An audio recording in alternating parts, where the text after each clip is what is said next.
El título de este mensaje es El enfoque correcto. El enfoque correcto. Y cuidad mucho pues vuestras almas. Nosotros estamos siguiendo una línea que tiene que ver con el libro de Reyes. Íbamos en los capítulos 10 y 11 del primer libro de los Reyes. Y allí conocimos un poco la historia de Salomón, que comenzó una vida en ascenso, conociendo a Dios, pero llegó en un punto de su vida donde todo lo arruinó, donde empezó a apartarse su corazón de Dios, donde se fue a adorar a otros dioses, donde se fue a disfrutar de los placeres de la vida, abandonó todo. Y luego eso provocó una caída estrepitosa en la vida de Salomón. Si usted quiere conocer la vida de Salomón, tiene que leer el primer libro de los Reyes.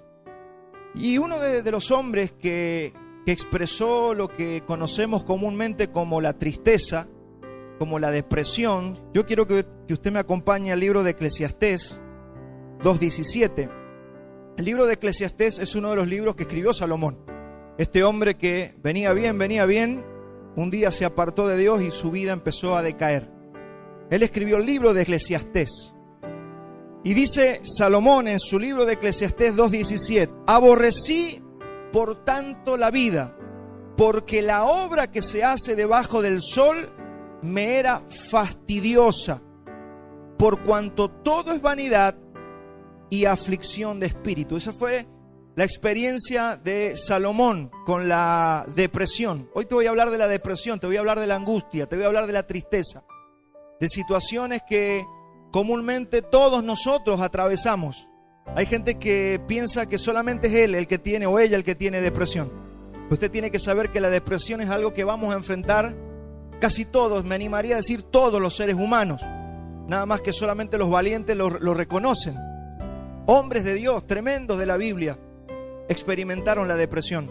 Hombres como el profeta Elías, Primera de Reyes 19:4. Dice: y se fue por el desierto un día de camino. Este profeta venía de hacer milagros, de orar para que no lloviera, de vencer a 450 profetas de los enemigos. Era victorioso en todo lo que hacía el profeta. Resucitaba muertos. Pero dice que en una situación que tuvo en la vida, se fue por el desierto un día de camino y vino y se sentó bajo un enebro, que es un árbol. Y deseando morirse, dijo: basta ya, oh Jehová, quítame la vida, pues no soy yo más ni mejor que mis padres. Él entró en una depresión. Cuenta la Biblia que se metió en una cueva y no quería salir. Y hasta Dios le decía: salí de ahí que tengo cosas para mandarte a hacer. Y él no salía, estaba deprimido. Es más, fíjese, tanto Salomón como el profeta Elías, como muchos hombres bíblicos, sintieron ganas de morirse. No querían vivir más. Era como demasiada la angustia que estaban experimentando. El mundo se ve demasiado feliz.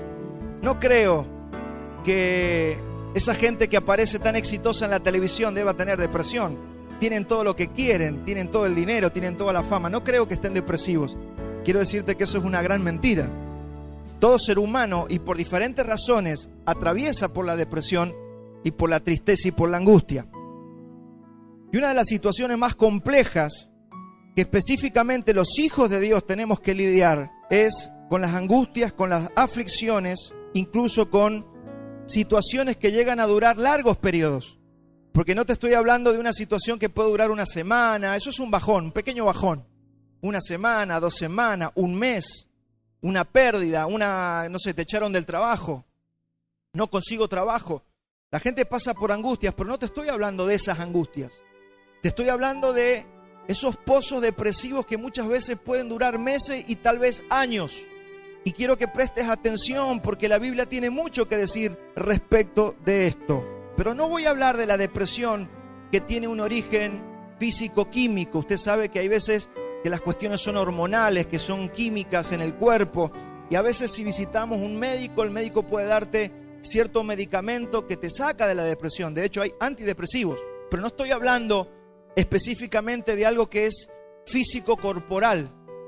Voy a hablarte de una aflicción, voy a hablarte de una depresión o de una angustia que tiene su origen en nuestras vidas espirituales y del alma.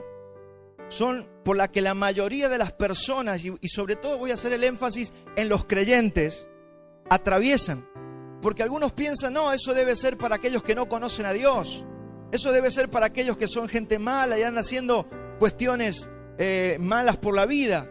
Y en realidad te estoy hablando de aquellos que amamos a Dios, que conocemos a Dios, que oramos, que tratamos de conocerle cada día, pero nos enfrentamos a situaciones muchas veces de depresión de largos periodos. Entonces necesitamos entender un poquito este tema que es a veces hasta muy tabú. Porque hay gente que dice, no, un cristiano no puede tener depresión. Y eso es una gran mentira. Si usted estudia un poquito la historia del príncipe de los predicadores, que fue Spurgeon, un predicador inglés, fue un hombre que atravesó depresión casi toda su vida, durante todo su ministerio. Entonces, la pregunta es, ¿por qué un creyente que ama a Dios, que tiene el Espíritu Santo, que supuestamente tiene que estar lleno del gozo del Señor, por qué puede tener o experimentar la depresión? Entonces, como primer punto, rompe el mito de que un cristiano no puede tener depresión. Sí podemos tener. De hecho, vamos a tener. Hemos tenido o estamos teniendo. Vamos a romper ese mito para empezar en este día. Quiero hablarte de esta depresión que se origina por una mala o por una falta de óptica, por una óptica equivocada de la vida. Y esa es la raíz de muchas depresiones que los hijos de Dios experimentan. Una óptica equivocada de la vida, una óptica errada, un desenfoque. Mire, esto es más sencillo de lo que parece. No es tan complicado como el mundo a veces lo ha presentado. Usted, si entiende el mensaje de hoy, usted va a tener una amplia parte de su batalla ganada frente a la depresión.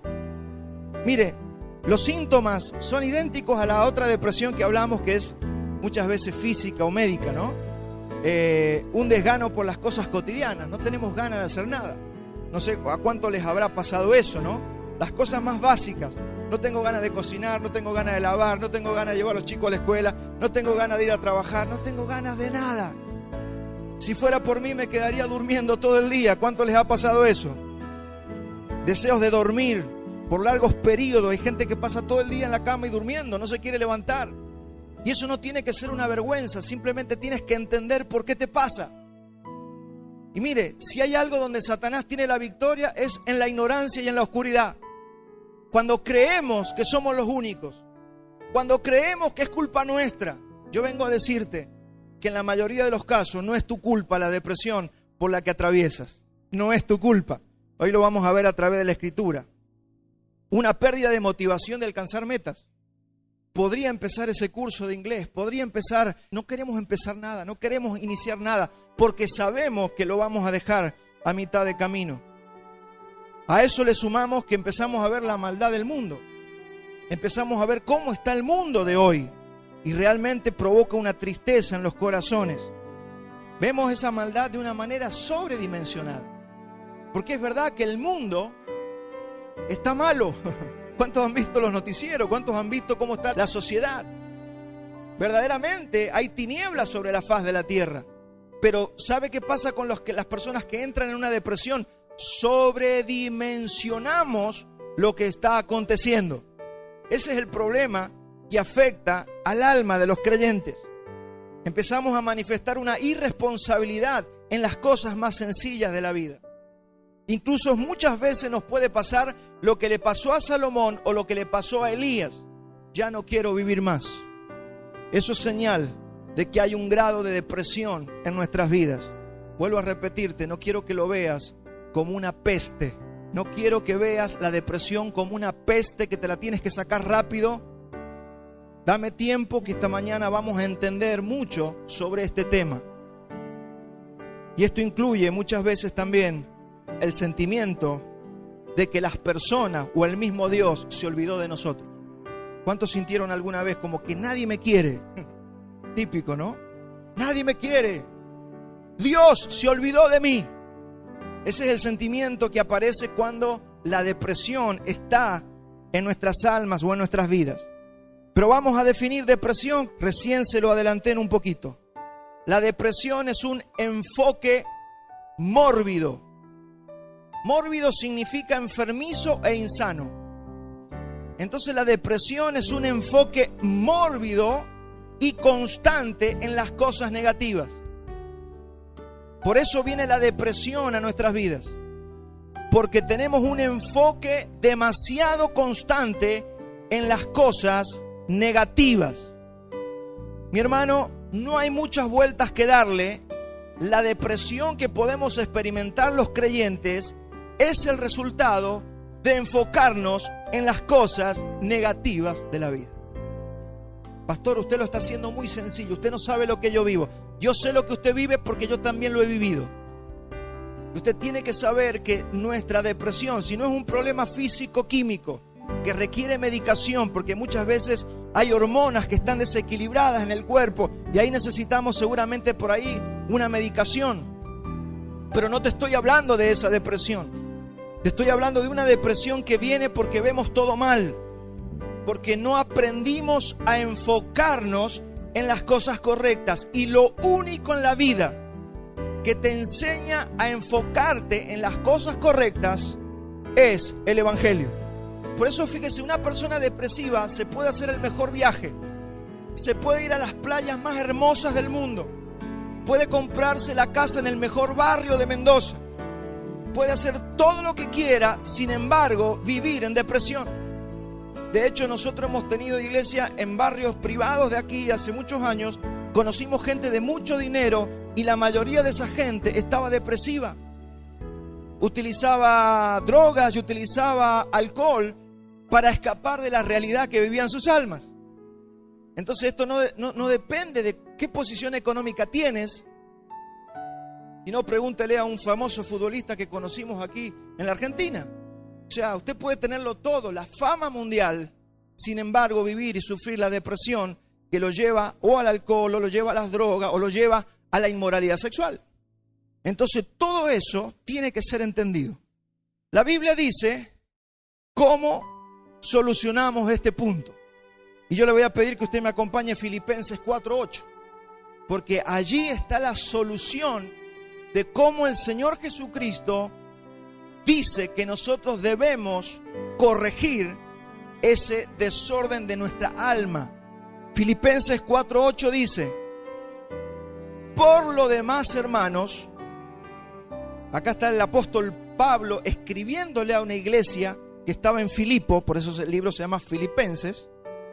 Dice: por lo demás, hermanos, todo lo que es verdadero, todo lo que es honesto, todo lo que es justo, todo lo que es puro, todo lo que es amable, todo lo que es de buen nombre, si hay virtud alguna, si algo digno de alabanza, en esto pensad.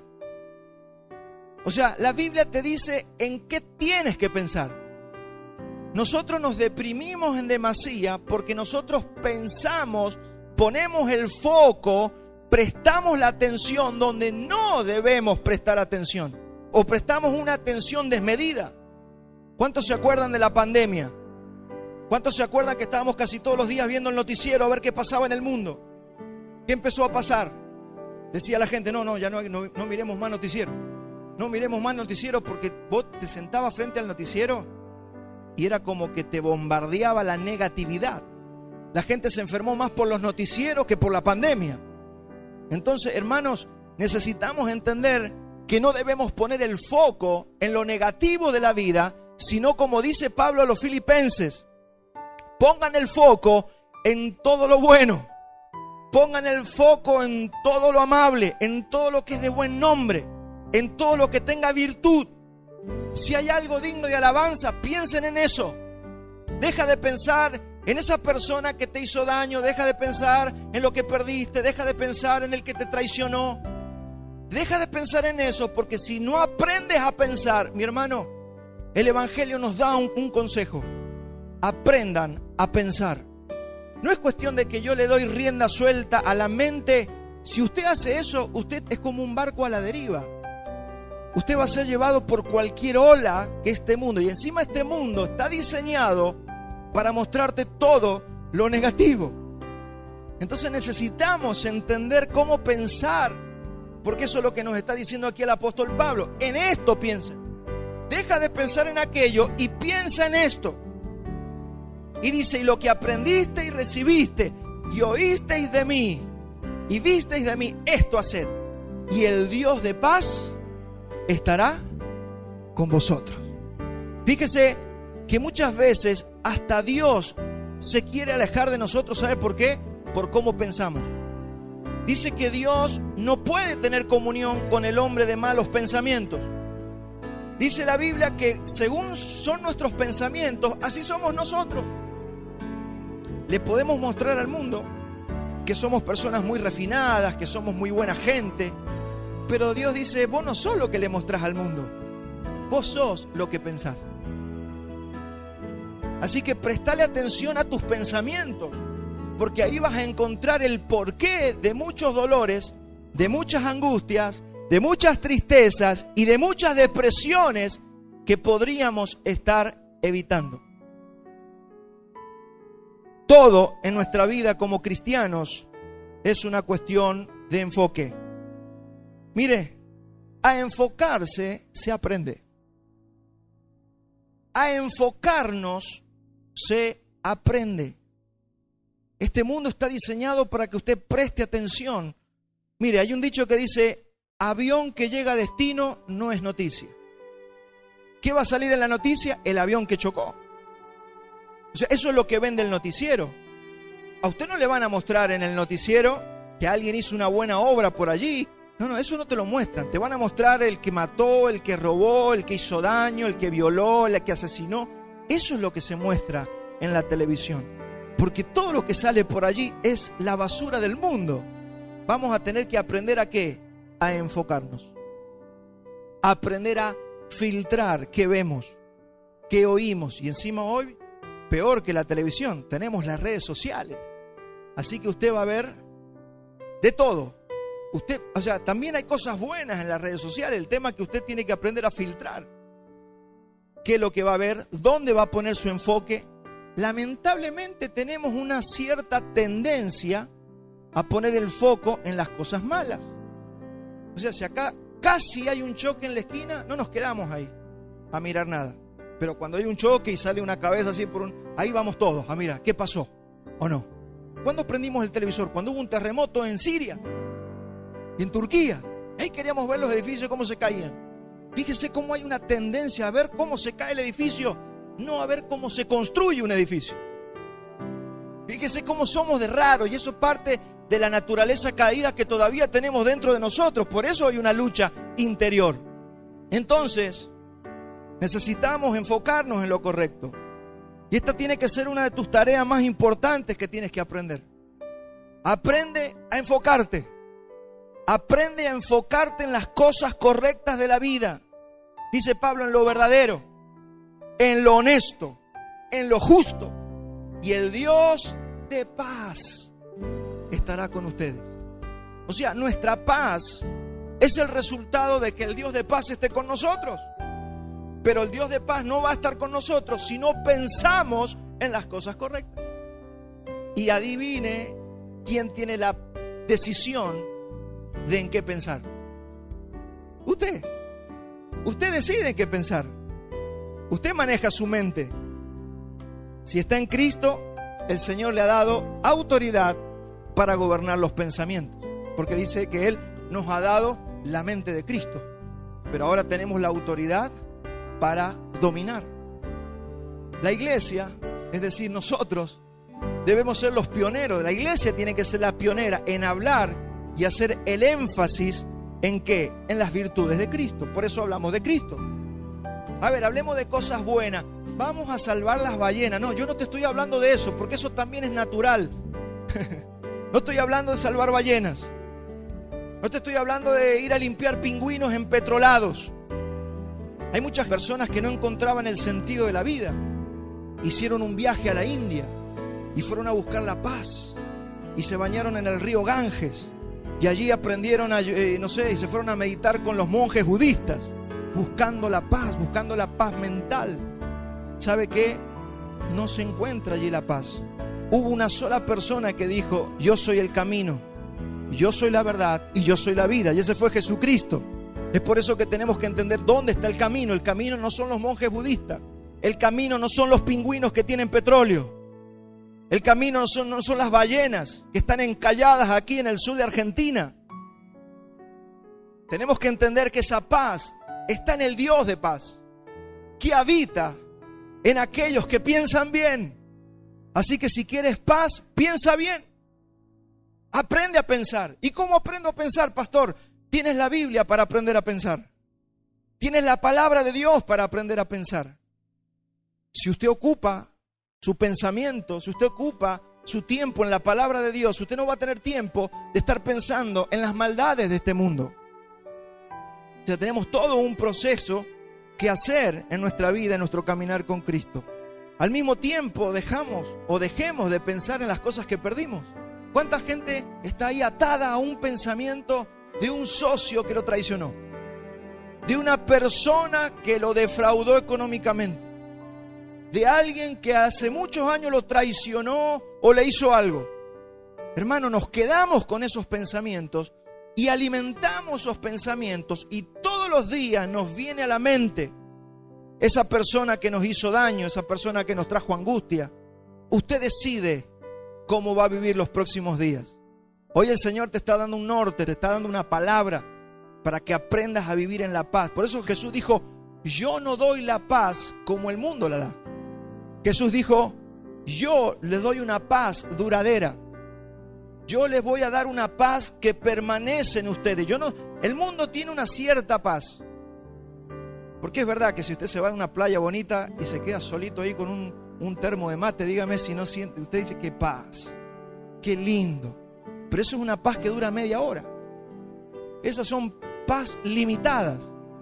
Jesucristo dice: yo les doy una paz que sobrepasa todo entendimiento. Esa paz mental que estás buscando, que no has conseguido hasta el día de hoy, esa paz que te falta y que está llenando tu alma de depresión, es por causa de que el pensamiento que está dominando tu vida, el enfoque de tu vida, está mal direccionado.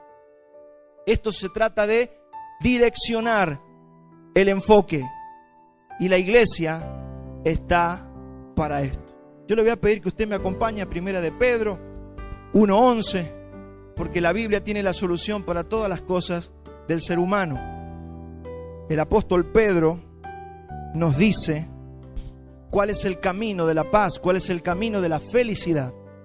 ¿Cuántos algunas veces han dicho: Señor, yo quiero ser feliz? Dios, ¿dónde está mi felicidad? Tenemos que definir qué es lo que es felicidad. Porque nosotros vemos a Messi con todos los millones de dólares, famoso, que todo el mundo lo aplaude, y nosotros decimos: esa debe ser la felicidad. No te engañes, esa no es la felicidad. Y así como ese muchacho que nos cae bien a todos, pero te tengo que decir que allí no está la felicidad. Ningún actor de Hollywood, no sé lo que vos admires, la profesión que admirás o que llevas adelante, seguramente tenés un referente y decís: ¿cómo yo quisiera ser como esa persona? Tal vez si soy como esa persona, yo tendría felicidad y tendría gozo y tendría alegría. Y vemos al mundo corriendo todos una carrera para ver si se alcanzan esas posiciones. Hombres llenos de dinero, chicas con unos cuerpos esculturales bonitas, hombres con unos músculos y todo lo que nosotros vemos en la televisión o en las redes. Y la gente piensa que si alcanzan eso van a ser felices, van a tener paz en su corazón. Quiero decirte que ese es el engaño de este mundo. Mire lo que dice 1 de Pedro 1:11, porque la Biblia nos da el norte. Dice: escudriñando, los hombres bíblicos, dice: escudriñando qué persona y qué tiempo indicaba el Espíritu de Cristo que estaba en ellos, el cual anunciaba de antemano los sufrimientos de Cristo. Acá te estoy hablando de los hombres que vivieron antes de la cruz. Ellos leían la Biblia. Dice que ellos, escudriñando qué persona y qué tiempo indicaba el Espíritu de Cristo que estaba en ellos, el cual anunciaba de antemano los sufrimientos de Cristo y las glorias que vendrían tras ellos. Acá hay una clave, acá hay un secreto.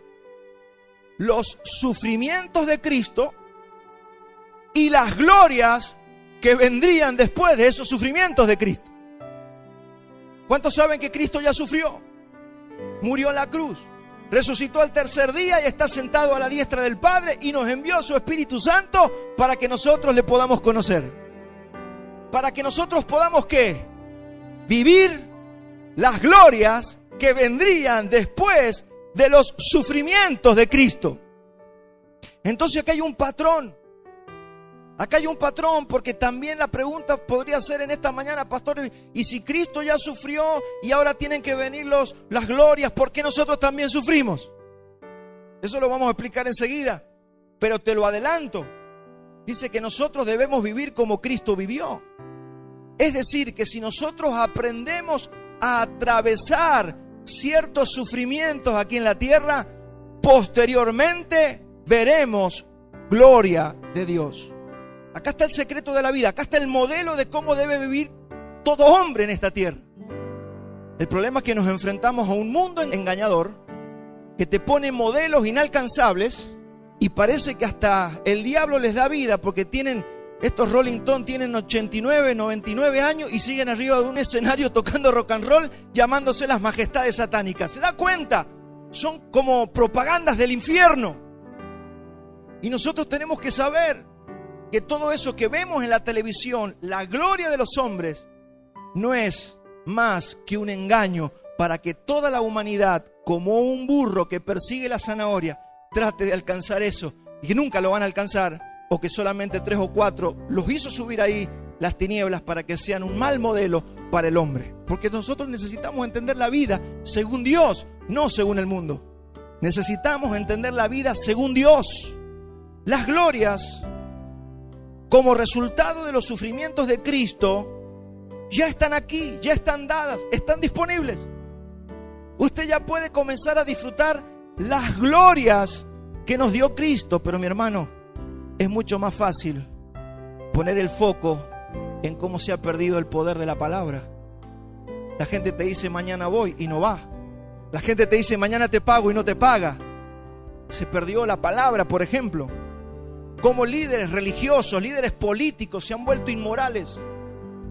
Claro, eso llama la atención, eso es noticia. Presidentes, pastores, gente que está en autoridad siendo inmorales, malversando fondos, todo eso es noticia. Y ahí ponemos el foco. La sexualidad, cómo está siendo pervertida. No hace falta que entremos ni en detalles.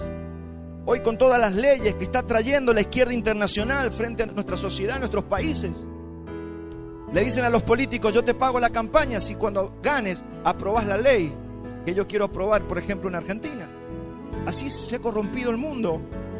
El desprecio por la vida a través del aborto. Tantas cosas que estamos viendo.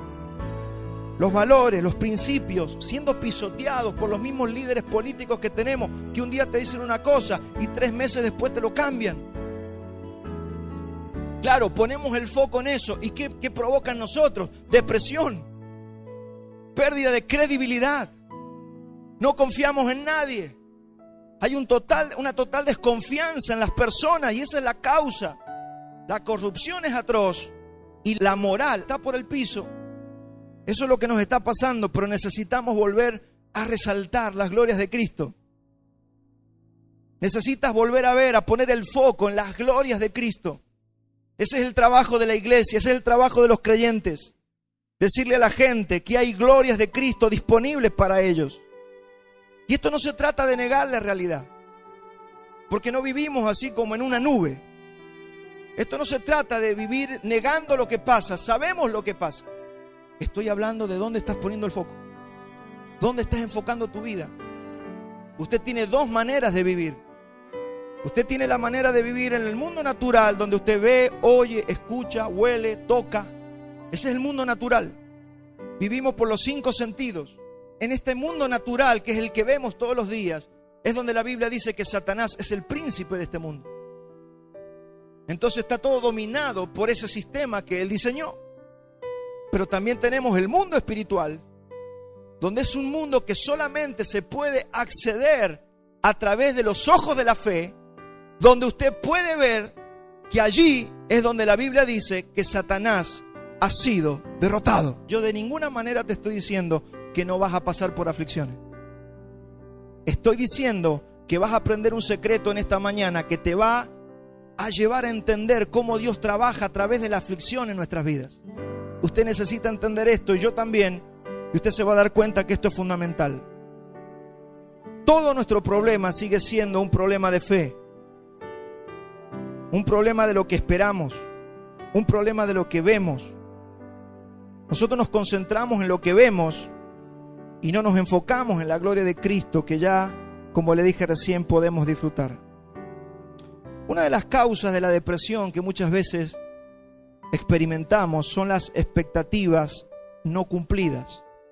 Hay mucha gente depresiva porque tal vez pensaba que hoy, a la edad que tiene, ya tendría que haber alcanzado ciertas cosas.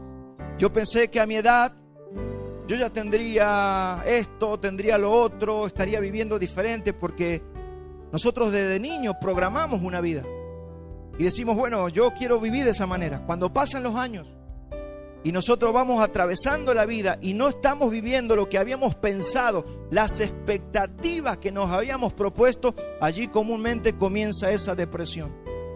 Comienzan esos vacíos y esas angustias. Esto es porque nosotros creamos nuestras propias expectativas. Nosotros las formamos en base a falsos modelos que están en el mundo. Vio que usted a los niñitos chiquititos le dice, ¿usted qué quiere ser cuando sea grande? Yo quiero ser astronauta, y yo quiero ser bombero, y yo quiero ser policía. Y cuando van pasando los años, la vida lo lleva por caminos diferentes. ¿Ve? Nosotros de chiquititos nos creamos expectativas, propagandas, fachadas o imágenes diseñadas por este sistema. Y a esto le tenemos que sumar un falso evangelio. Y acá donde quiero que usted como cristiano me preste atención, porque hay un falso evangelio dando vuelta y creando expectativas. El falso evangelio del éxito y de la prosperidad que usted va a escuchar en la mayoría de los canales de televisión y de las iglesias, donde te prometen que si usted va, Dios le va a dar lo que usted está buscando. Venga, que el Señor le va a dar el 0 kilómetro. Venga, que el Señor lo va a bendecir. Y ese es un falso evangelio. Yo le llamo el evangelio del éxito, donde la gente acude a Dios para ser exitosa. No, yo voy a la iglesia porque a mí me han dicho que en la iglesia Dios me va a bendecir. Y como Dios me bendice, me va a ir bien en todo. Y Dios va a cuidar a mi familia, y Dios va a cuidar a mis hijos, y vamos a tener trabajo, y no nos vamos a enfermar. Y la gente tiene ese pensamiento del evangelio. De hecho, mucha gente va a las iglesias por esa causa. Eso es porque todavía no conoce el verdadero evangelio. Por eso cuando les empieza a ir mal en la vida, dejan de ir a las iglesias y abandonan a Dios porque dicen, no me funciona. Ese falso evangelio está diseñado para crear gente depresiva. Porque tengo que decirte que la mayoría de la gente no va a experimentar lo que el falso evangelio promete. Présteme atención y deme tiempo, porque esto necesita mucho tiempo de explicación. Un falso evangelio que habla de prosperidad y de éxito. Ese es el famoso evangelio de Eclesiastés. Si usted va al libro de Eclesiastés y conoce la vida de Salomón, Salomón tuvo una política de vida. Él dijo, le di rienda suelta al deleite. Y yo voy a tener un palacio de oro. Y tenía un trono de oro. Y dice que era suntuoso, fastuoso. Era multimillonario. El templo que le hizo a Salomón a Dios era tremendo. Estudie ese libro, usted se va a dar cuenta. Pero esa es la política de Salomón en el libro de Eclesiastés. Por eso el primer versículo que leímos, si me lo pones otra vez, la primer placa, fíjese, esto lo dice Salomón. Aborrecí por tanto la vida, o sea, terminó odiando la vida. Dice la Biblia que Salomón era el hombre más sabio que había sobre la faz de la tierra. Pero dice, aborrecí por tanto la vida, porque la obra que se hace debajo del sol me era fastidiosa, por cuanto todo es vanidad y aflicción de espíritu. ¿Sabe que en otras palabras dice, nada tiene sentido? Me quise hacer el palacio, me lo hice. Dice la Biblia que tuvo 969 mujeres. Dice que tuvo todo lo que quiso tener. Caballos, camellos, siervos, cantores. Tenía una filarmónica, tenía todo. Y termina diciendo esto, porque el evangelio, según Eclesiastés, es un evangelio que te va a dejar con las manos vacías. Si usted estudia la vida de Salomón, Salomón termina al final diciendo, al final me equivoqué de camino. Lo único que vale en esta vida es escuchar a Dios y obedecer sus mandamientos. Así termina Salomón. Y por eso está ese libro en la Biblia. No es para que usted se haga rico como Salomón. Porque muchos agarran ese libro y lo toman de excusa. Usted tiene que ser rico como Salomón. No. Salomón está allí como proverbio. Para que aprendas que no es por el camino que tomó Salomón. Hay otro. Jesús enseñó cómo se obtiene la felicidad. Y acá quiero detenerme. Jesús enseñó cómo se obtiene la felicidad. ¿Cómo se puede pasar por tristezas y aflicciones y al mismo tiempo tener gozo sin caer en un pozo depresivo que te mate? Eso es lo que enseñó Jesucristo cuando nos habló en el libro de Mateo. ¿Cuántos quieren conocer ese evangelio? ¿Cuántos van a rechazar ese evangelio mentiroso? El evangelio del éxito. Si usted alguna vez escucha el evangelio de que Dios quiere que usted sea la persona más exitosa, sálgase de allí. Es un consejo como pastor, sálgase de allí, porque eso no es el evangelio. Y usted va a compararlo con el evangelio que enseñó nuestro Señor Jesucristo. No es porque a mí se me ocurre que no es así. Está en la Biblia y lo vamos a leer. Pero estas son palabras del Señor Jesucristo. Jesucristo dijo, bienaventurados. Ahora, esa palabra bienaventurado, usted sabe que es felices. Bienaventurados, felices, es decir, ¿quiénes van a ser felices en la tierra? Por eso Jesucristo no te dice, quiero que oigas a Moisés. Jesucristo dice, quiero que oigas mis palabras. Jesús dice, si mis palabras permanecen en ustedes y ustedes permanecen en mí, ustedes tendrán el gozo que andan buscando. Jesucristo dijo estas palabras, bienaventurados los pobres de espíritu. En otras palabras, van a ser felices. ¿Quiénes van a ser felices en esta tierra? Los pobres de espíritu. ¿Quiénes son los pobres de espíritu? Son los que han reconocido y saben que solo no pueden. Porque fíjese usted, y todos nosotros hemos pasado por los dos estadios. ¡Ah, qué tremendo! Soy un hijo de Dios. Todo lo puedo en Cristo que me fortalece. Y cuando yo me creo que todo lo puedo, yo estoy siendo todo lo contrario. Porque Dios dice, vos te crees que todo lo podés. ¿Ve? Ahí donde Dios, por eso dice la Biblia, que el que se enaltece, el Señor ¿qué hace? Lo humilla. Entonces Jesús dice, ahorrate el camino de Salomón. No andes por allí, porque vas a tener que aprender prueba, error. O sea, no te metas por ese camino. No es el dinero tu felicidad. No es que tengas buena ropa de marca. No es que te compres el mejor auto. Ahí no está la felicidad. Eso es lo que te dice Jesucristo. La felicidad está detrás de los pobres de espíritu. ¿Quiénes son los pobres de espíritu? Aquellos que podemos reconocer que no podemos. Empiece por ahí. Empiece a reconocer que usted solo, que usted sola no puede. Allí comienza la felicidad. Bienaventurados los que lloran. Claro, esto está escondido. ¿Quién quiere llorar? El mundo dice, no, yo no quiero llorar, yo quiero reír. Me voy a una fiesta. Pero Jesucristo dijo, tu felicidad no está en que salgas todos los fines de semana. Vamos a mover el esqueleto, decían, y se iban a bailar. Ahí no está la felicidad. La Biblia dice que la felicidad está detrás de los que lloran. O sea, no es que están llorando porque no se pudieron comprar el último reloj, sino que lloran porque todavía ven pecado en su vida. O sea, si eres una persona que te duele el pecado, que te molesta el pecado, que no quieres pecar y pecas y estás ahí con ese dolor, dice Jesús, ahí está la felicidad. Te tiene que molestar el pecado. Si no te molesta el pecado, lo lamento. Jesucristo dijo, bienaventurados los que lloran por causa de que todavía luchan con el pecado. Pero fíjese dónde está el camino de la felicidad. Bienaventurados los humildes, dijo Jesús. Los humildes. ¿Qué es un humilde? Los que sabemos que no somos gran cosa, que no estamos aquí porque seamos los iluminados. Dice la Biblia que el Señor escogió lo vil y lo menospreciado de este mundo. Así que el día que usted se cree la gran cosa, usted deja de ser humilde. Y cuando pierdo eso, pierdo la felicidad. ¿Y dónde la empiezo a buscar? En el reconocimiento, por ejemplo. Y yo creo que si la gente me reconoce, yo voy a ser feliz. A ver, los padres varones de familia, varones del hogar, que muchas veces queremos pelear por nuestra autoridad. Que nos respete la mujer, que nos respeten los hijos. Y a veces podemos entrar en una lucha de poder, de por qué no me respetan, de por qué no me hacen caso. Y de esto hablamos en el encuentro con varones. Fíjese, peleando por autoridad nunca vamos a lograr que nos respeten.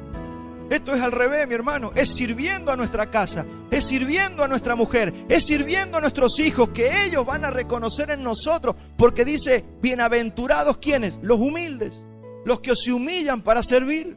Jesucristo dijo, yo no vine a ser servido, yo vine entre ustedes a servir. Jesús nos enseñó el camino de la felicidad. Así que no busques el camino de la felicidad en Cristiano Ronaldo, no lo busques en Messi, no lo busques, no sé, en las grandes personalidades que usted ve en la política, en la televisión. No los busque allí, por favor. Busque la felicidad de aquel que dijo, yo soy el camino, yo soy la verdad y yo soy la vida. Bienaventurados los que tienen hambre y sed de justicia, dijo el Señor. Son las personas que sufren por las injusticias de este mundo. Muchas veces vemos el mundo y lo sufrimos. A mí me pasa. Vemos un ratito de noticieros, vemos un ratito de las leyes que se aprueban, vemos cómo se comportan los políticos, vemos cómo se cae la moral de nuestro país. Y eso provoca una aflicción, ¿verdad?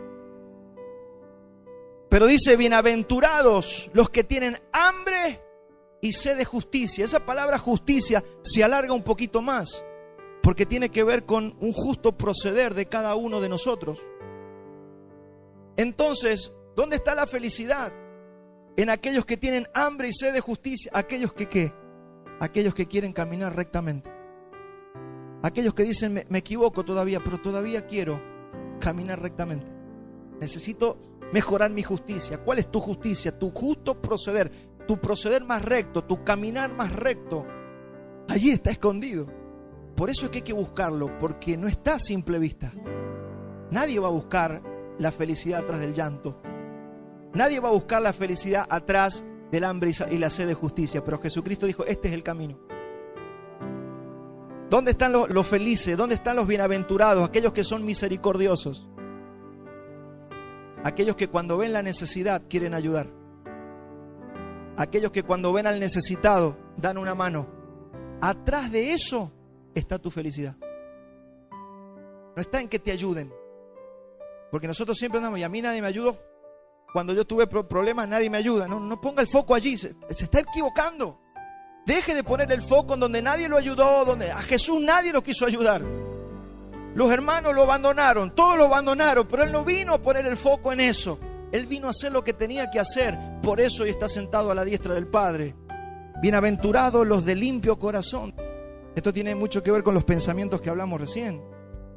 Los que desechan el pecado. Cuando le permitimos al pecado meterse en nuestra mente, en nuestra alma, en nuestro corazón, se termina la felicidad, se termina el gozo, se termina la alegría. Por eso te dice, bienaventurados los de limpio corazón, porque ellos verán a Dios. ¿Cuántos quieren ver a Dios? Limpia tu corazón con el Espíritu Santo, con la palabra de Dios, con la oración. Limpia tu corazón, desecha los malos pensamientos, porque tenemos una tendencia a pensar mal.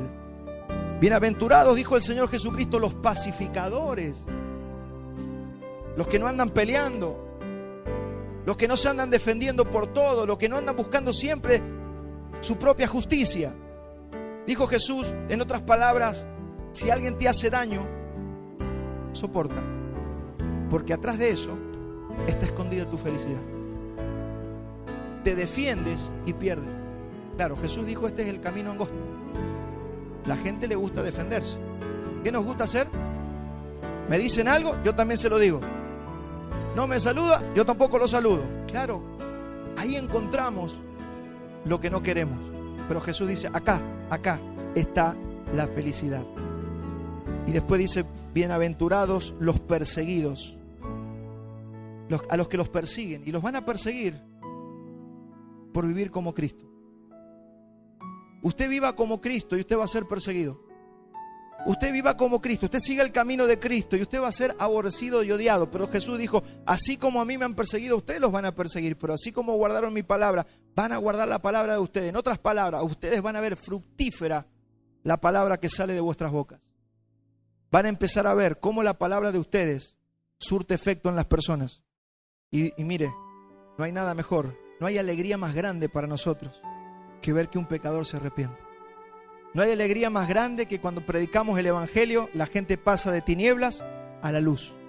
No hay alegría más grande que ver que una persona que estaba con su vida destruida llega al Señor y es restaurada totalmente. Dígame si no hay gozo más grande. Consejo: mantengan bajas las expectativas. Pastor, ¿usted quiere que seamos unos mediocres? No, preste atención. Mantenga bajas las expectativas. Porque cuando usted pone las expectativas muy altas y luego no la alcanza, usted va a ser de la gran masa de personas que va a entrar en una depresión de esas que difícilmente se puede salir, porque hasta que no redireccione el foco, no se puede salir de esa depresión. Así que mantenga bajas las expectativas de lo que usted merece. ¿Por qué? Le estoy hablando a hijos de Dios, ¿verdad? Porque yo sé que estamos bombardeados por conferencias del éxito. Tienes que ser exitoso, tienes que alcanzar esto, tienes que tener mente millonaria, tienes que ser tu propio jefe, tienes que ser, nadie te mande. Eso está bombardeando a la gente en todos lados. Pero quiero decirte que eso va directamente en contra del Evangelio. Estas son las frases que usted va a ver en las redes. Busca lo que te mereces. Mire, la Biblia dice que nosotros no nos merecemos nada. Esto nos va a ubicar, esto nos tiene que ubicar. A ver, usted y yo no nos merecemos nada. Ningún ser humano merece nada. Te estoy hablando desde la óptica divina. Desde la óptica de este mundo te van a decir que usted lo merece todo y que usted tiene que ser un gran exitoso en esta tierra. Por eso el mundo está tan infeliz. O sea, si el mundo le estuviera funcionando todo lo que predica el mundo, no haría falta ni tanta droga, ni tanto alcohol, ni tanta fiesta. Porque habría felicidad. Pero ¿sabe por qué el mundo va a buscar esas cosas? Porque a pesar de que tienen mentes millonarias, porque a pesar de que se vuelven sus propios jefes, porque a pesar de que tienen su empresa y su grandes cantidades de dinero, esas personas siguen teniendo un vacío interior que no pueden llenar. Entonces el Evangelio dice que usted y yo no merecemos nada. ¿Sabe por qué? Porque todos los seres humanos pecamos. Preste atención, esto es la ABC del Evangelio. El hombre y la mujer en el huerto del Edén pecaron. Dios les había dicho, si ustedes pecan, se mueren. Yo no sé cuánto tiempo pasó, pero dice la Biblia que un día Eva comió del árbol y le dio de comer a su marido. Y ese día ingresó la muerte a la raza humana. ¿Sabe lo que tendría que haber pasado? Tendría que haber venido Dios, haber descendido fuego y haber quemado a Adán y Eva. Porque Dios había dicho eso: el día que comas del árbol vas a morir.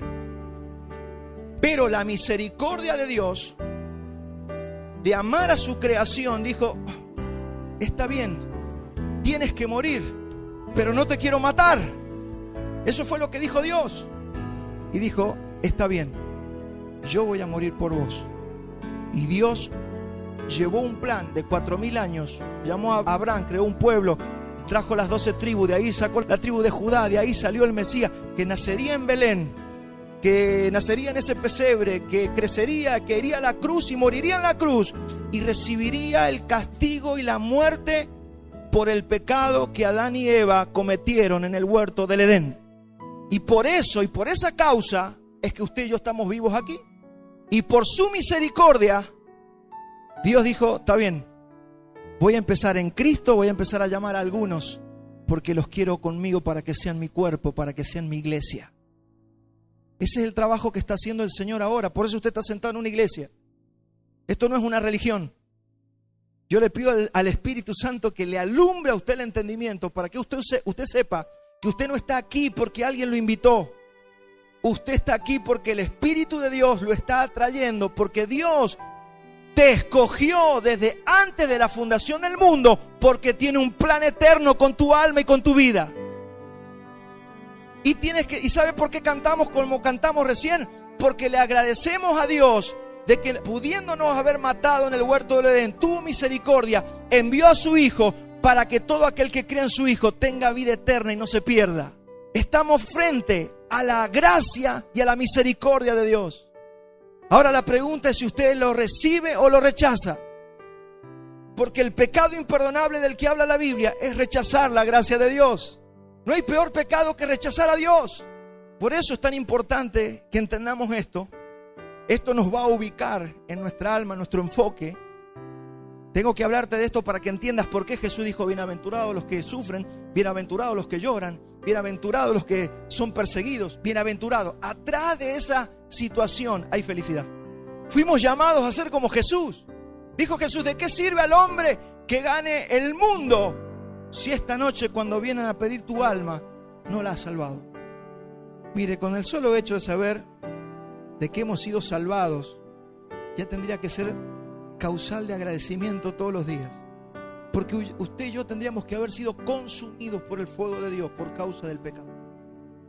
Sin embargo, Dios nos ha tenido misericordia y nos ha metido acá para que se forme su carácter en nosotros. Dígame si no hay algo más glorioso que eso. Saque el foco de donde lo tenía, porque eso te está causando angustias y tristezas. Vamos a entender un poquito más esto si leemos Filipenses 4:11. Mire la experiencia del apóstol Pablo. Filipenses 4:11. Este hombre redireccionó su enfoque. Pablo lo entendió todo. Dice: no lo digo porque tenga escasez. Mire, el apóstol Pablo pasaba por abundancia y por escasez. Ahora, la pregunta es por qué. Cuando los cristianos tienen trabajo y plata andan contentos. Cuando están sin plata y sin trabajo andan enojados. Es porque no entendimos lo que entendió Pablo. No lo digo porque tenga escasez, pues he aprendido a contentarme cualquiera sea mi situación. Iglesia, préstame atención. He aprendido a contentarme cualquiera sea mi situación. Esto no tiene nada que ver con el evangelio del éxito. Esto no tiene nada que ver con el falso evangelio que te dice que tienes que ser exitoso siempre. Sé vivir humildemente y sé tener abundancia. En todo y por todo estoy enseñado, así para estar saciado como para tener hambre, así para tener abundancia como para padecer necesidad. Ahí dice todo. Fíjese cómo se saca de contexto este versículo. Todo lo puedo en Cristo que me fortalece. Como sacamos ese versículo aparte, todo lo puedo. Siempre voy a tener, siempre voy a estar saciado, siempre voy a tener trabajo, siempre voy a tener salud. No, ese versículo viene después de todo lo que está diciendo Pablo. Después de saber que puede vivir feliz cuando tiene y cuando no tiene, puede decir: todo lo puedo en Cristo que me fortalece. ¿Se da cuenta? El evangelio del éxito te saca Filipenses 4:13 y te lo deja solo. Por favor, no haga eso. Eso es mutilar la escritura. ¿Cuándo tuvieron el llaverito? Todo lo puedo en Cristo que me fortalece. ¿Se da cuenta que es perverso? Cuando no se entiende dentro del contexto. Entonces la depresión está golpeando muchas veces al pueblo de Dios y es causa de un evangelio mentiroso. Amados, sálgase de allí. Pero vamos a la solución, ¿eh? La Biblia no viene a ponerte falsas expectativas. La Biblia viene a darte soluciones. La Biblia dice que la palabra de Dios es medicina para nuestras vidas. ¿Cuántos creen eso? Si es medicina, es medicina. No es que vamos a ver si Dios algún día me soluciona la vida. No, acá está la medicina. Primera de Corintios 10:13. Mire, la palabra tentación y la palabra prueba son la misma en la Biblia. Usted tiene que entender que esta es la palabra prueba, no es tentación, es prueba. Así que vamos a leer la palabra prueba en lugar de tentación, porque en el original griego es la misma palabra. Dice: no nos ha venido ninguna prueba que no sea humana, pero fiel es Dios, que no nos dejará ser probado más de lo que podamos resistir. Le estoy hablando a los que pasan por angustias, por tristezas, por depresiones, por situaciones difíciles. A ustedes les estoy hablando y a mí mismo también. Dice que no vamos a ser probados más de lo que podamos resistir, sino que dará también juntamente con la prueba. Preste atención. ¿Quién da juntamente con la prueba? ¿Quién? Es Dios. Ahí no es el diablo tentándote, ahí no es el diablo probándote, es tu Padre. Dice que el Padre juntamente con la prueba te va a dar ¿qué? La salida. A ver, ¿cuál es la salida? ¿Que ahora no sufrís más? No dice ahí. Te está diciendo que te va a dar la salida para que puedas soportar. ¿Cuál es la salida? Puedo soportar la aflicción. No desmayo en la aflicción, soporto. Eso es lo que te está diciendo. Algunos creen que Dios te va a dar la salida, listo, me va a sacar la angustia, me va a sacar la prueba. Muchos de ustedes están pasando por depresión, no por culpa del diablo, no por el pecado que han cometido, sino porque el Padre los está probando. Dios te está probando. Y dice que juntamente con esa prueba, que puede ser una depresión de meses o años, el Señor te va a dar la salida. Y es que puedas soportar esa temporada. Las depresiones en los hijos de Dios son temporadas. Son temporadas. Puede ser 1 año, puede ser 2 años, puede ser 3, 4, 5, puede ser 6 meses. Dios determina eso. Pero Él tiene que sumergirnos en ciertos procesos dolorosos para probar nuestra fe. Porque si yo sé resistir la temporada de tristeza, de angustia, de depresión, llámela como sea, por cualquier causa que sea, puede ser una enfermedad, puede ser escasez, puede ser que alguien te hizo daño, no sé, lo que sea. Porque esas cosas no duran poquito tiempo. O te estafaron, o te dejaron sin nada, o te quitaron tu casa. Y pasas por un tiempo de angustia, de tristeza y a veces hasta de depresión. El Señor dice, es una prueba. Si eres un hijo de Dios, es una prueba. Si eres una persona sin Dios, Dios no está ahí. Dios no está probando a los impíos. Dios prueba a sus hijos. Entonces, lo que Él te va a dar es que puedas soportar para que salgas aprobado de esa situación. Dios es el que determina meternos en esa prueba. El gran problema es que la mayoría de los creyentes depresivos en realidad están siendo probados y no lo saben. No lo saben, no se dan cuenta, piensan que Dios los abandonó, piensan que la gente no los quiere, piensan por no poner el foco en el lugar correcto. ¿Qué te pide el Señor? Soporta. La salida no es dejar de sufrir, la salida es soportar. Es un tema de resistencia. Allí estuvo Elías, allí estuvo Jesús, allí estuvo Pablo, allí estuvo Pedro. Porque ahí Dios va a saber si eres una persona que abandona el camino o permaneces en el camino.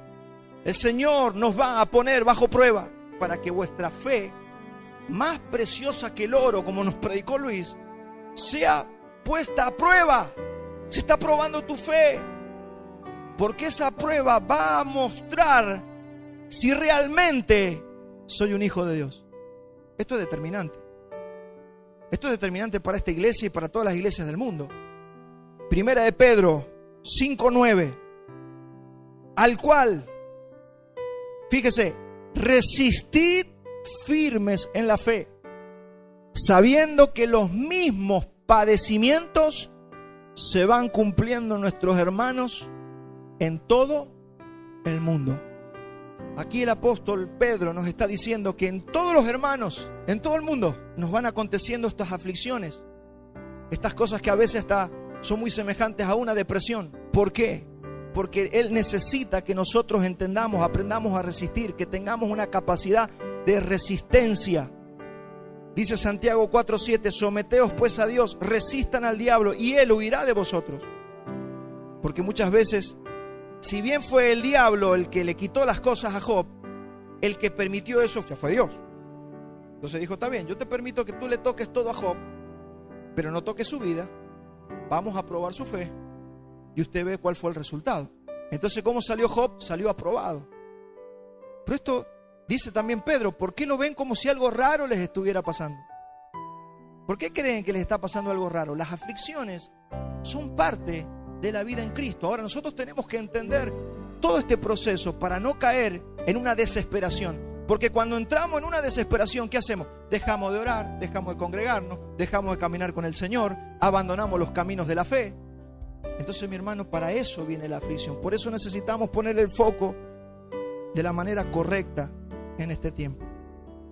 Si usted se anda comparando con los grandes empresarios de la ciudad, y usted se va a deprimir. Ahora, cuando usted pone el foco en decir, Dios es mi proveedor, nada me faltará. Amados, fíjese cómo cambia la óptica. Por eso Pablo nos dice, no amen el mundo ni las cosas del mundo, porque si usted empieza a amar lo que los otros tienen, si usted empieza a mirar lo que los otros tienen, usted no fue llamado para ser como los del mundo, usted fue llamado para ser como Cristo, para que el carácter de Cristo se forme en nosotros. Por eso dice Efesios 6:13, tomen toda la armadura del Señor para que puedan resistir. Así que muchos de ustedes están siendo preparados por el Señor y muchos se han olvidado. Recuérdelo, el Señor te está edificando y algunos no se han dado por enterados. Sepa que muchos de nuestros procesos de angustia es porque Dios nos está preparando y nos está probando. ¿Sabe por qué? Porque Él nos está preparando para su reino. El Señor, cuando vino a la tierra, ¿cómo vino? En humillación, ¿verdad? Vino a humillarse. No vino a ser rey. Usted sabe que los discípulos lo querían poner como rey. Ya todos lo querían poner como rey de Israel. Pero no era el tiempo de ser rey, era el tiempo de la humillación. Después era el tiempo del reinado. Cuando Él vuelva en gloria con nosotros y dice que reinaremos con Él. ¿Cuántos me están entendiendo y cuántos se están ubicando en la recta o la línea temporal de lo que Dios está haciendo con nosotros? Él ahora te está preparando para que seas como Cristo, para que el carácter de Cristo se forme en tu vida, para que el amor del que hablamos la semana pasada, ese amor se pueda formar en nosotros y sea una realidad para nuestras vidas. Así que, mi hermano, la salida es la capacidad de soportar. Soportar en amor es el objetivo. Así fue el Señor. Y ya voy cerrando con Isaías 4:6. Fíjese cómo es Él y Él espera que nosotros seamos como Dios. Isaías 46:6. Y hasta la vejez yo mismo, dice el Señor. Y hasta las canas, te lo está diciendo a vos, recibilo. Hasta las canas te soportaré yo. Yo hice, yo llevaré, yo soportaré y guardaré. Yo te soporto, dice el Señor. ¿Por qué? Porque el amor de Dios es paciente. Porque el amor de Dios todo lo espera. Porque el amor de Dios no se cansa de vos. Pero aunque tú pecas, Él te tiene paciencia esperando que te arrepientas. Él no es como usted piensa, que usted se piensa que Dios ya se cansó de usted. Dios no se cansa. Por eso escucha el mensaje de la semana pasada. Nosotros nos cansamos del hermano, de la hermana, de la gente. Dios no se cansa de usted. Tranquilo. Vamos a esperar. Hay procesos muy duros, hay procesos muy dolorosos por los que pasan algunos creyentes. Tenga paciencia. No juzguemos nada antes de tiempo. ¿Cuántos me reciben esto? Tranquilo, tranquilo. Romanos 15:1. Los que son un poquito más fuertes, dice, así que los que somos fuertes debemos soportar la flaqueza de los débiles y no agradarnos a nosotros mismos. Primera de Pedro 2:18, criados, estad sujetos en todo respecto de vuestros amos, no solamente de los buenos y afables, sino también de los difíciles de soportar. ¿Cuántos tienen un patrón difícil de soportar? Que te cansa a veces, que es pesado, que es petulante. Aprenda a soportar, aprenda a soportar. Usted dice, ¿por qué me tocó este patrón? Porque Dios está trabajando con tu carácter. ¿Por qué me tocó esta esposa o este esposo? Porque Dios está trabajando con tu carácter. Pero yo le digo a mi hijo y no entiende. ¿Quién es el que inclina los corazones de las personas? Dios. ¿Quién endureció el corazón de Faraón? Dios. ¿Quién endureció el corazón de Nabucodonosor? Dios. Dice Proverbio que Dios reina sobre los corazones de los reyes y Él los inclina donde Él quiere. Él crea la adversidad y Él crea la bonanza. Entonces se da cuenta que nosotros lo que tenemos que aprender es a resistir y a soportar. A soportar al patrón, a la esposa, al esposo, al hijo, no sé, al vecino. Porque Dios está trabajando con nosotros. Por eso Jesús dijo, bienaventurados los pacificadores. Bienaventurados los que soportan, bienaventurados los que son perseguidos, bienaventurados a los que en el trabajo lo suben y lo bajan, bienaventurados. Atrás de eso está la felicidad. Amados, la depresión, las angustias, las tristezas son temporadas que debemos atravesar en la vida. Y está probando tu resistencia, el Señor está probando tu capacidad. Con esto cerramos, Hebreos 12:6. Porque el Señor dice, al que ama disciplina y azota a todo aquel que recibe por hijo. Si soportáis la disciplina, fíjese, no te está disciplinando de castigo. Si soportáis la disciplina de autodisciplinarte, de hacerte una persona estable, eso es lo que Dios quiere con tu vida. Si soportáis la disciplina, Dios te trata como a hijo. Porque ¿qué hijo es aquel que el padre no disciplina? Pero si te dejas sin disciplina, de la cual todos los hijos de Dios hemos sido participantes, entonces no tienen padre. Lo que te está diciendo, eres un incrédulo, no tienes Dios. Pero si tienes Dios, Dios te va a disciplinar. Amados, es fundamental, no quiero dejar de leerle Santiago 5:10, porque acá está la solución. Santiago 5:10, hermanos míos, tomen como ejemplo, son consejos, tómenlo como consejo esto. Hermanos míos, tomad como ejemplo de aflicción y de paciencia a los profetas que hablaron en nombre del Señor. Tomen ejemplo de aflicción y de ¿qué más? Y de paciencia. Yo sé que usted quiere que se solucione ya el problema. Usted quisiera tener otro patrón, otro trabajo, otro cuerpo, no tener la enfermedad, no tener lo que esté pasando. No sé cuál es la situación. Pero el Señor dice, necesito que aprendas a tener paciencia. Paciencia, porque allí es donde vas a ser perfeccionado. He aquí tenemos por bienaventurados a los que sufren. Santiago 5:11, mire. He aquí tenemos por bienaventurados. ¿A quiénes? Los tenemos como felices. ¿A quiénes? A los que sufren. Habéis oído de la paciencia de Job y habéis visto el fin del Señor, que el Señor es muy misericordioso y compasivo. Entonces, mi hermano, gran parte de nuestra obediencia es aprender a esperar a que Dios haga lo que tiene que hacer con nosotros y concluya con la obra que comenzó. ¿Cuántos dicen amén a eso? Póngase de pie, que quiero que terminemos orando juntos.